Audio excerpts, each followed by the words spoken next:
వాళ్ళకి ఎలా ఉంది, వాళ్ళకి ఏ విధమైన సర్వీస్ అందించి వాళ్ళని బతికించుకోవాలి, ఈ ఘటనకి ఎవరు కారణమో దాన్ని కనిపెట్టి మళ్ళీ జరగకుండా చూసుకోవాలి. ఎందుకంటే ఈరోజు కూడా మళ్ళీ టోకన్లు ఇచ్చే కార్యక్రమం ఉంటుంది కాబట్టి అవి చేయకుండా మళ్ళీ నీతిమాలిన రాజకీయాలు చేస్తూ దాని నుంచి తాను తప్పించుకోవడం కోసం ఈరోజు ఏ విధంగా అధికారుల నిర్లక్ష్యం అని చెప్పి ఆయన ఒక స్టేట్మెంట్తో దీన్ని కొట్టేయాలని చూడటం నిజంగా ఈ రాష్ట్ర ప్రజలందరూ కూడా అసహించుకుంటున్నారు. ఎందుకంటే ఈరోజు అధికారులను కానీ టీటీడీ పాలక మండలిని కానీ ఎవరు నియమించారు? ఈ చంద్రబాబు నాయుడు గారే కదా. మరి ఒక అసమర్థుడిని ఈరోజు టీటీడీ చైర్మన్గా పెట్టడం జరిగింది, ఒక అసమర్థుడిని ఈరోజు ఎస్పీగా పెట్టడం జరిగింది, ఒక కలెక్టర్ని అక్కడ కలెక్టర్గా పెట్టారు. వీళ్ళెవరికి భక్తుల మీద ప్రేమ లేదు, అభిమానం లేదు, వాళ్ళకి సర్వీస్ చేయాలన్న మైండ్ సెట్ కూడా లేదు. ఎంతసేపు చంద్రబాబు నాయుడు చుట్టూ తిరుగుదామా, ఆయనకి భజన వేస్తే చాలు అనుకున్న కార్యక్రమం మనం 6, 7, 8వ తారీఖున చూసాం. జిల్లాలో ఉన్న తిరుపతి, చిత్తూరు జిల్లా ఎస్పీలతో సహా ప్రతి ఒక్కరూ కూడా చంద్రబాబు నాయుడు చుట్టూ తిరుగుతూ భజన చేస్తూ ఈరోజు ప్రజల్ని గాలికి వదిలేశారు. కాబట్టే నిన్న ఇంత పెద్ద సంఘటన జరిగింది. ఎంత దురదృష్టకరం అంటే ఇదేదో సడన్గా ఈరోజు ప్రోగ్రాం పెట్టారు, మాకు తెలియకపోవటం వల్ల ఇలా జరిగిందని చెప్పడానికి లేదు. ఎవ్రీ ఇయర్ వైకుంఠ ఏకాదశి లక్షలాది మంది భక్తులు రావటం మనం కళ్ళారా చూస్తున్నాం. గత ప్రభుత్వం మీరు చూశారు, భక్తులకి ఏ విధంగా సౌకర్యాలని అందించడంలో, వాళ్ళకి సేఫ్టీని క్రియేట్ చేయటంలో, వాళ్ళకు వచ్చిన వాళ్ళకి పిల్లలకి పాలు ఇవ్వటం కానీ, పెద్దవాళ్ళకి వృద్ధులకి షెల్టర్స్ ఇవ్వటం కానీ, ఆడవాళ్ళకి కుటుంబ సభ్యులకి భోజనాలు ఏర్పాటు చేయడం మనం కళ్ళారా చూసాం. కానీ నిన్న ఫుల్ డే జనాలు ఎండల్లో రోడ్ల మీద పార్కుల దగ్గర కూర్చొని ఉంటే మంచినీళ్ళు ఇచ్చేవాళ్ళు లేడు, చిన్నపిల్లలకి పాలు ఇచ్చేవాళ్ళు లేరు, ముసలోళ్ళకి షెల్టర్స్ లేదు, భోజనాలు లేదు. అంటే ఎంత నిర్లక్ష్యం ప్రజలంటే, భక్తులంటే అనేది ఇక్కడ మనం గమనించాలి. నిన్న జరిగింది ఏదో ప్రమాదశాత్తు జరిగింది కాదు, ఇది ప్రభుత్వం చేసిన హత్యలు. ఎందుకంటే చంద్రబాబు నాయుడు గారి నిర్లక్ష్యం, ఆయన నియమించిన టీటీడీ పాలక వర్గం, అలాగే దేవాదాయ శాఖ మంత్రి, అలాగే డిప్యూటీ సీఎం, అలాగే హోంమంత్రి, వీళ్ళందరి నిర్లక్ష్యం వల్లే ఇది జరిగింది. కాబట్టి వీళ్ళందరి మీద కేసులు, అంటే క్రిమినల్ కేసుల్ని ఫైల్ చేయాలని కూడా మేము డిమాండ్ చేస్తున్నాం.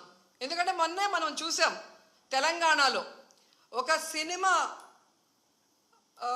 ఫ్యాన్ షోకి అల్లు అర్జున్ గారు వస్తే ఆయనకి సంబంధం లేకుండా తోపులాట జరిగినప్పుడు అక్కడ ఒక మహిళ చనిపోతే అల్లు అర్జున్ గారి మీద 105 BNS పెట్టడం జరిగింది. మరి అలాంటప్పుడు ఇక్కడ ప్రతి సంవత్సరం లక్షలాది మంది వస్తారని తెలిసి వాళ్ళకి సేఫ్టీ కల్పించి, వాళ్ళకి అన్ని సౌకర్యాలు అందించి, వాళ్ళకి టికెట్లు ఇవ్వడానికి క్యూలో ఏర్పాట్లు చేయాల్సిన బాధ్యత ఉన్న చంద్రబాబు నాయుడు గారి నుంచి, టీటీడీ చైర్మన్, పాలక మండలి నుంచి కింద స్థాయి ఎస్పీ వరకు మరి అందరూ బాధ్యత వహించాలి కదా. కానీ ఈరోజు ఎంత దురదృష్టం అంటే, ఇది పద్మావతి పార్క్లో 5 మంది చనిపోయిన ఆ ప్లేస్లో జరిగిన FIR. దీంట్లో 105 పెట్టాల్సింది వీళ్ళు 194 BNSS పెట్టారు. అలాగే విష్ణు నివాసం దగ్గర ఒకరు చనిపోయారు, దానికి కూడా 105 పెట్టాల్సింది 194 BNSS పెట్టారు. అంటే ఇది ప్రమాదవశాత్తు జరిగింది, ఏదో జారి పడిపోయి తొక్కిసలాట జరిగింది, దీంట్లో ఎవరు కూడా కావాలని చేయలేదు, మాకెవరికి దీంట్లో సంబంధం లేదు అని చేతులు కడుగేసే కార్యక్రమం చేస్తున్నారు. ఎందుకంటే వైకుంఠ ఏకాదశి దర్శనానికి వచ్చే భక్తులకి అన్ని సదుపాయాలు కల్పించాల్సిన బాధ్యత ఈ రాష్ట్ర ప్రభుత్వానికి ఉంది. ఈ రాష్ట్ర ప్రభుత్వం ఆ జిల్లా ఎస్పీకి, అలాగే కలెక్టర్కి బాధ్యతనిస్తారు, అలాగే పాలక మండలికి బాధ్యతనిస్తారు. సో వీళ్ళందరూ కోఆర్డినేషన్ చేసుకొని చేయాల్సిన పనిని ఈరోజు వీళ్ళు నిర్లక్ష్యం చేసి 6 మంది ప్రాణాలు బలికొని 34 మంది గాయాల పాలైతే ఎవరికి సంబంధం లేదు, ప్రమాదవశాత్తు జరిగిందని 194 BNSS పెట్టడం ఎంతవరకు సమంజసం? సో ఈరోజు నేను అడుగుతున్నాను, మొన్న విజయవాడలో హైందవ శంకారావం చేశారు, హైందవుల్ని మనం కాపాడుకోవాలి. మరి ఈరోజు ఇంతమంది హైందవ భక్తులు చనిపోతూ గాయాలవుతుంటే ఎక్కడికి వెళ్ళారు ఈ పీఠాధిపతులు? ఇప్పుడు బయటికి రండి, బయటకు వచ్చి తిరుమల పవిత్రతను కాపాడండి, అక్కడ చనిపోయిన వాళ్ళ కుటుంబాలతో మాట్లాడండి, ఆ చనిపోవటానికి కారణమైన ఈ ప్రభుత్వాన్ని, పాలక మండలిని నిలదీసి వాళ్ళ మీద క్రిమినల్ కేసులు పెట్టేంత వరకు మరి ధర్నా చేయండి. ఎందుకు మాట్లాడట్లేదు? అలాగే మీరు మొన్న చూస్తే అసలు లడ్డూలో కల్తీ జరగకపోయినా వీళ్ళు చెప్పిన అబద్ధాన్ని వీళ్ళ కూటమి ప్రభుత్వంలో ఉన్న బీజేపీ మాధవీలత గారు వందే భారత్ ఎక్స్ప్రెస్లో భజన చేసుకుంటూ వచ్చి ఎన్ని రకాలుగా మాట్లాడిందో మనం చూసాం. నిజంగా మీకు దేవుడి మీద భక్తి ఉంటే, భక్తుల మీద ప్రేమ అభిమానం ఉంటే, ఈరోజు 6 మంది ఎవరి వల్ల అయితే చనిపోయారో ఈ ప్రభుత్వాన్ని నిలదీయండి. ఈ ప్రభుత్వంలో ఎవరెవరు ఈ చావుకు కారణమయ్యారో వాళ్ళందరి మీద మోడీ గారికి చెప్పి క్రిమినల్ కేసులు పట్టించండి. అంతేగాని ఈరోజు మీరు పూసుకొని మీరు చేస్తే మాత్రం అది కరెక్టు, వేరే వాళ్ళు చేస్తే తప్పు అన్నట్టుగా దొంగ మాటలు చెప్తూ ఎవరి మీద దుమ్మెత్తి పోయాలనుకుంటే ప్రజలు అన్నీ గమనిస్తున్నారు. అండ్ ఈరోజు మీరు చూస్తే మోడీ గారికి కూడా మేము విన్నవించుకుంటున్నాం. మీకు భక్తి ఎక్కువ ఉంది కాబట్టి ఈరోజు తిరుమలలో జరిగింది పూర్తిగా చంద్రబాబు నాయుడు గారి ఫెయిల్యూర్. ఆయన నియమించిన అఫీషియల్స్, పాలక మండలి ఫెయిల్యూర్. సో వీరందరి మీద విచారణ జరిపించి దీనికి ఎవరెవరి నిర్లక్ష్యం కారణమో వాళ్ళందరి మీద క్రిమినల్ కేసులు వేసి వీళ్ళందరినీ లోపల పెట్టాలి. ముందు వీళ్ళందరితో రాజీనామా చేయించాలని కూడా డిమాండ్ చేస్తున్నాం. ఇక హోంమంత్రి గారు ఉన్నారు, ఎప్పుడు ప్రెస్ మీట్ పెట్టి ఎవరి మీద దుమ్మెత్తి పోద్దామా, ఎవరిని మాట్లాడదామా అనుకుంటున్నారే తప్ప వీళ్ళు వచ్చిన తర్వాత ఈ రాష్ట్రంలో లా అండ్ ఆర్డర్ ఎలా దిగజారిపోయింది, మహిళల మీద ఎలా అఘాయిత్యాలు అవుతున్నాయి, ఏ విధంగా మనుషులు చనిపోతున్నారు తోపులాట్లో పోలీసుల నిర్లక్ష్యం వల్ల, వీళ్ళకి కంట్రోల్ లేదనేది స్పష్టంగా అర్థమవుతుంది. సో ఇలాంటి వాళ్ళని హోంమంత్రిగా పెడితే ఇంకెంతమంది ప్రాణాలు తీస్తారో ఒకసారి మీరే ఆలోచించి యాక్షన్ తీసుకుంటే మంచిదని కూడా కోరుకుంటున్నాను. అండ్ మనకొక సనాతన యోధుడు తిరుపతిలో ఆయన డిక్లేర్ చేసుకున్నాడు, నేను సనాతన యోధుణ్ణి, హిందువుల పక్కన నిలబడుతున్నా, హిందువులకు ఏదైనా జరిగితే నేను ఊరుకోను అన్నావు. అదే తిరుపతిలో ఈరోజు 6 మందిని మీ కూటమి ప్రభుత్వం చంపేసింది. దీనికి మీరు ఏం ప్రాయశ్చిత్తం చేస్తారు? చంద్రబాబు నాయుడుతో రాజీనామా చేయిస్తారా? మీరు బాధ్యత తీసుకొని రాజీనామా చేస్తారా? లేదా టీటీడీ చైర్మన్తో రాజీనామా చేయిస్తారా? హోంమంత్రితో రాజీనామా చేయిస్తారా? లేదా అందరూ కలిసి కట్టకట్టుకొని రాజీనామా చేస్తారా? మీ అందరి ఫెయిల్యూరే కదా ఇది. నిజమైన సనాతన యోధుడివైతే ఇప్పుడు రా, వచ్చి మీ ప్రభుత్వంలో ఎవరెవరి నిర్లక్ష్యం వల్ల ఇది జరిగిందో వారందరి మీద క్రిమినల్ కేసులు పెట్టించుకోండి. అంతేగాని ప్రమాదవశాత్తు జరిగిందని 194 BNSS పెట్టేసి చేతులు దులిపేసుకోవాలంటే మాత్రం వదిలే ప్రసక్తే లేదు అని కూడా ఈ సందర్భంగా తెలియజేసుకుంటున్నా. అండ్ చంద్రబాబు నాయుడు ఆయన లెగ్గు మహత్యం ఏంటో కానీ ఆయన ఎప్పుడు అధికారంలోకి వస్తే అప్పుడు ఈ రాష్ట్రంలో మనం ఎన్నో చావులు చూడాల్సి వస్తుంది. గతంలో గోదావరి పుష్కరాలు ఈయన పబ్లిసిటీ పిచ్చి వల్ల ఇలాగే గేట్లు తెరిచి జనాలు తోసుకొని ఒకరి మీద ఒకరు పడి 29 మంది చనిపోయారు. మొన్న ముఖ్యమంత్రి అయిన వెంటనే ఈయన నిర్లక్ష్యం వల్ల, ఈయన వైఫల్యం వల్ల దాదాపుగా విజయవాడ వరదల్లో 60 మందికి పైగా చనిపోయారు. మళ్ళీ ఈరోజు చిత్తూరు జిల్లా కుప్పంలో ఉండగానే 6, 7, 8 ఉండి పోలీసులందరినీ తిప్పుకొని ప్రజల్ని గాలికి వదిలేశారు. మానిటరింగ్ లేదు. ఇన్ని లక్షల మంది వస్తున్నారు, వీళ్ళకి ఏం సదుపాయాలు చేశారు, వీళ్ళకి ఎలా టోకన్స్ ఇస్తున్నారు, ఎక్కడ క్యూ లైన్స్ ఇచ్చారు అనేది ముఖ్యమంత్రి పట్టించుకోడు, చైర్మన్ పట్టించుకోడు, ఎస్పీ, కలెక్టరు, అలాగే ఎండోమెంట్ మినిస్టర్ ఎవరు పట్టించుకోరు. బాగా జరిగితేమో మా గొప్పతనం 30 years ఇండస్ట్రీ, 40 years ఇండస్ట్రీ అని గొప్పలు చెప్పుకుంటారు. లేదు అంటే గత ప్రభుత్వ వైఫల్యం లేదా అఫీషియల్స్ వైఫల్యం అని ఎప్పుడు ఎవరో ఒకరి మీద దుమ్మెత్తి తప్పించుకోవాలన్న ప్రయత్నం చేస్తున్నారు. ఇది సీరియస్గా తీసుకోవాల్సిన ఇష్యూ. ఈ చంద్రబాబు నాయుడు గారి వైఫల్యం వల్ల, అసమర్థ వల్లే ఈరోజు ఇంతమంది చనిపోయారు. ఆయన నియమించిన వాళ్ళు ఎవరైతే ఉన్నారో వాళ్ళందరి నిర్లక్ష్యం వల్ల జరిగింది. సో వెంటనే ఈ ఎఫ్ఐఆర్లు మార్చి తప్పు చేసిన వాళ్ళ మీద క్రిమినల్ కేసులు పెట్టాలి. లేకపోతే మేమైతే వైఎస్ఆర్సీపీ తరఫున భక్తులకి అండగా ఉండి ఆ చనిపోయిన కుటుంబాల తరఫున పోరాటం చేస్తాం. వాళ్ళకి కూడా ఎక్స్గ్రేషియా ఒక్కొక్కరికి మరి డబ్బులు 1 కోటి నుంచి 2 కోట్ల దాకా ఇవ్వాల్సిన అవసరం ఉంది. ఎందుకంటే మీ వల్లే వాళ్ళు చనిపోయారు, వాళ్ళ నిర్లక్ష్యం వల్ల కాదు. అలాగే గాయాలైన వాళ్ళకి 25 లక్షల రూపాయలు కూడా ఇవ్వాలని డిమాండ్ చేస్తూ, నిజంగా తిరుపతి అమ్మాయిగా నాకు నిజంగా చాలా బాధేస్తుంది. ఎందుకంటే నాకు తెలిసి ఇంతవరకు తిరుమల చరిత్రలో ఇలా వైకుంఠ ఏకాదశి కోసం దర్శనానికి వచ్చిన వాళ్ళు చనిపోయిన దాఖలాలే లేదు.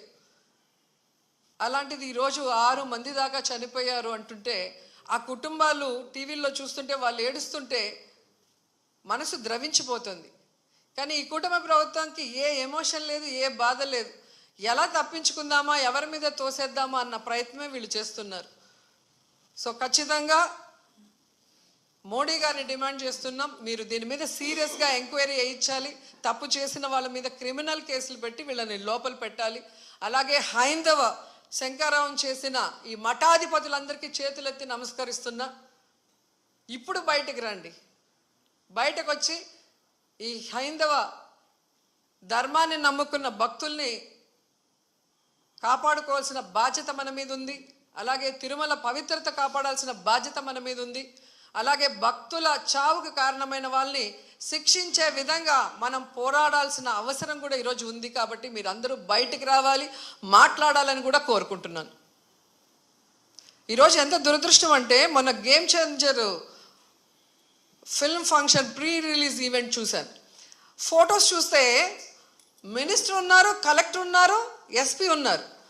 ఒక సినిమా ఫంక్షన్కి ఇంత ఇంట్రెస్ట్గా, ఇంత చిత్తశుద్ధిగా పనిచేసిన వాళ్ళు ఎందుకు టీటీడీకి సంబంధించిన వైకుంఠ ఏకాదశికి ఇంట్రెస్ట్ లేకుండా పనిచేస్తున్నారు? ఎందుకు భక్తుల సేవలో ఉండకుండా చంద్రబాబు నాయుడు సేవ కోసమే మీ టైం కేటాయిస్తున్నారని నేను అడుగుతున్నాను. దీంట్లో కల్ప్రిట్ ముఖ్యమైన వాడు ఎవరంటే జేఈఓ ఇన్ఛార్జ్ ఈఓగా ఉన్నారు వెంకయ్య చౌదరి. వెంకన్న దేవుడిని ఆయన చేతికి చంద్రబాబు నాయుడు ఇస్తే, ఈ వెంకయ్య చౌదరి ఈ టీటీడీని ఏం చేస్తున్నాడో అక్కడ మీరు ఒకసారి ఎంక్వైరీ చేస్తే మీకే అర్థమవుతుంది. టీటీడీని ఈరోజు టీడీపీ ఆఫీస్ లాగా తయారు చేసి, ఈరోజు భక్తుల సేవ కన్నా టీడీపీ వాళ్ళ సేవలోనే వీళ్ళు తరిస్తున్నారు. ముందు ఆ జైవ వెంకయ్య చౌదరిని అక్కడి నుంచి తీసేస్తేనే ఆ తిరుమల ప్రక్షాళన అవుతుందని కూడా ఈ సందర్భంగా తెలియజేసుకుంటున్నా.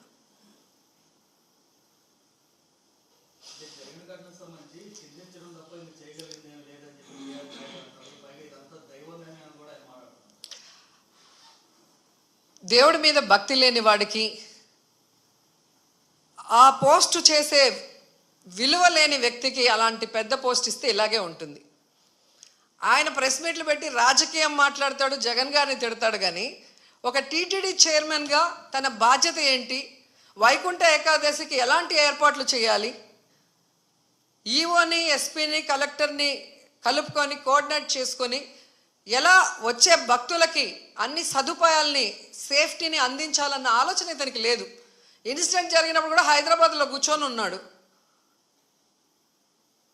ఆయన మాట్లాడిన తీరు చూస్తే తాగి మాట్లాడా, వయసు అయిపోయి మాట్లాడా నాకైతే అర్థం కాలేదు. కానీ ఎంత కేర్లెస్గా, ఎంత సిల్లీగా ఆయన మాట్లాడిన మాటలు. నేను గుడిలో ఎస్పీ కనిపిస్తే చెప్పాను, కొంచెం జాగ్రత్తగా చూసుకోండి, ఏదో గొడవలు అవుతున్నాయి అని నాకు సమాచారం వచ్చింది అన్నాడు. మరి ఎస్పీకి చెప్పిన తర్వాత ఎస్పీ కరెక్ట్గా చూసుకుంటున్నాడా లేదా మానిటరింగ్ చేయాల్సిన బాధ్యత చైర్మన్కి, బోర్డు మెంబర్స్కి ఉంది కదా.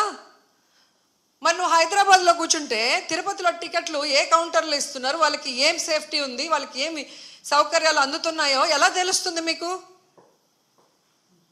మంత్రి గారు, ఎమ్మెల్యే, చైర్మన్, పాలక మండలి, కలెక్టరు, ఎస్పీ వీళ్ళందరూ తిరగాలి. తిరుపతిలో, తిరుమలలో ఎలా ఉన్న ఏర్పాట్లు, ఏమైనా అవసరం ఉందా అని చెప్పి అఫీషియల్స్ని కోఆర్డినేట్ చేసుకోవాల్సిన పని అధికారంలో ఉన్న వాళ్ళది. అలా చేసుకోకుండా అంతా దైవేచ్ఛ. నేను ముందే అనుకున్న, ఎస్పీ గారికి చెప్పా, వినలేదు అంటే ఎవరిని ఇరికిచ్చి తప్పించుకోవాలనుకుంటున్నారో వాళ్ళే గమనించుకోవాలి. గతంలో టీటీడీ చైర్మన్లుగా పనిచేసిన వాళ్ళు కరుణాకర్ రెడ్డి గారు ఉన్నారు మనకు, అట్లాగే సుబ్బారెడ్డి గారు ఉన్నారు. ఎంత చక్కగా భక్తుల సేవలో వచ్చిన వాళ్ళకి అన్ని సౌకర్యాలను అందించి అందరూ కూడా దర్శనం చేసుకొని తరించే విధంగా ఎలా ఏర్పాట్లు చేశామో 5 ఏళ్ల కాలంలో భక్తులను అడగండి. వచ్చిన ఫస్ట్ ఇయరే మీరు ఈ విధంగా చేస్తే నెక్స్ట్ ఎలా వస్తారు భక్తులు? భయపడిపోరా? అంటే తిరుమలకి ఎవ్వరు రాకూడదు అన్నట్టుగా అప్పుడేమో ఏదో కల్తీ జరిగిందని అబద్ధపు ప్రచారం చేసి సుప్రీంకోర్టుతో అక్షింతలు వేయించుకున్నారు. ఇప్పుడు నిర్లక్ష్యంతో 6 మందిని చంపేసి అమ్మో కొండకెళ్తే ఏమన్నా అవుతుంది అన్నట్టుగా ఇప్పుడు తయారు చేశారు. అంటే తిరుమల పవిత్రతను దెబ్బతీయటానికి కంకణం కట్టుకున్నట్టుంది కూటమి ప్రభుత్వం.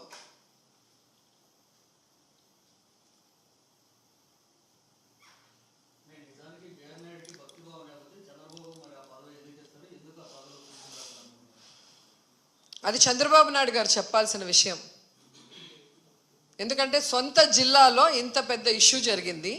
బిఆర్ నాయుడు చిత్తూరు జిల్లాకు చెందినవాడే. మరి జిల్లాలో తిరుమల పవిత్రత గురించి తెలుసు. ఎన్ని లక్షల మంది వస్తారు వైకుంఠ ఏకాదశికి ఇద్దరికీ తెలుసు. వాటికి ఎలా ఏర్పాట్లు చేయాలో చంద్రబాబు నాయుడికి తెలుసు, బిఆర్ నాయుడికి తెలియదు. తెలియనప్పుడు చెప్పి చేయించుకోవాల్సిన బాధ్యత ముఖ్యమంత్రికి ఉంది. అలా చేయడం చేత కాని వాడికి చైర్మన్ పదవి ఇవ్వకూడదు. ఏ లాలూచితో ఇచ్చారో వాళ్ళు చెప్పాలి.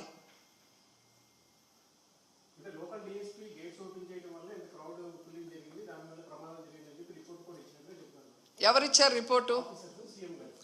ఏ ఆఫీసర్ ఇచ్చాడు చెప్పండి. మరి డిఎస్పీ ఎవరిని అడిగి తీశాడు? ఆయన ఓన్గా ఆయన తీయడు కదా. మరి ఎవరు ఆయనకి ఇన్ఫర్మేషన్ ఇచ్చాడు తిమ్మని చెప్పి? అది కనుక్కోవాలి కదా ఎవడో ఒకటి మీద. ఇప్పుడు చంద్రబాబు నాయుడు అఫీషియల్స్ అంటాడు, అఫీషియల్స్ ఏమో డిఎస్పీని. అంటే ఎవరిని బలి చేద్దామా అన్నారు, కానీ కానిస్టేబుల్ మీద ఇలా డిఎస్పీతో ఆగినారు. వినేదానికి కూడా నమ్మకంగా ఉండాలి కదా. ఒక అబద్ధం చెప్పినా మీకు బిఆర్ నాయుడు నేను ఎస్పీకి చెప్పాను, నాకు గొడవలు అవుతాయని ఇన్ఫర్మేషన్ ఉంది, జాగ్రత్తగా చూసుకోండి అని నేను చెప్పాను అని ఆయన చెప్తున్నాడు. మరి అది ఎక్కడ ఎవరి ఫెయిల్యూరు? ఎస్పీ ఫెయిల్యూరే కదా. మరి ఎస్పీ మీద ఇవ్వకుండా డిఎస్పీ మీద ఎందుకు ఇచ్చారు? అంటే అబద్ధాలు ఎవరికి నచ్చినట్టు వాళ్ళు ప్రెస్ వాళ్ళు రాగానే తెలియక చెప్పేశారు, దాంట్లో వాళ్ళే ఇరుక్కుపోతున్నారు. ఇది ఎవ్రీ ఇయర్ జరిగేదే కదండి. ఇప్పుడు కోవిడ్ లాగా ఏదో సడన్గా వచ్చింది, అది ఎలా ఉంటుందో తెలీదు, మేము చేయలేకపోయినామంటే అర్థం ఉంది.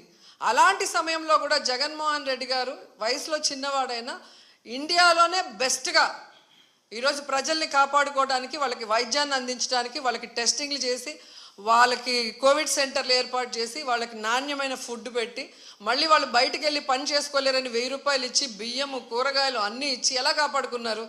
కోవిడ్ గురించి తెలియనప్పుడే ఆయన అంత చేస్తే నీకు ఎవ్రీ ఇయర్ జరిగేది కదా ఇది. ఎన్ని లక్షల మంది వస్తారో తెలుసు కదా. తెలిసినప్పుడు ఏర్పాట్లు చేసుకోవాల్సిన బాధ్యత మీకుంది, దానికి మాట్లాడుకోవాల్సిన బాధ్యత మీకుంది. అవన్నీ వదిలేసి ఎవడో ఒకటి మీద వేస్తే ఒకడికి సంబంధించింది కాదు కదా, ఇది లక్షలాది మంది భక్తులకు సంబంధించింది. రేపొద్దున వీళ్ళందరూ పైకి వస్తారు కదా దర్శనానికి, అప్పుడు ఇంకా ఎక్కువ తోపులాట ఉంటుంది. మరి అక్కడ ఎలా కంట్రోల్ చేస్తారు?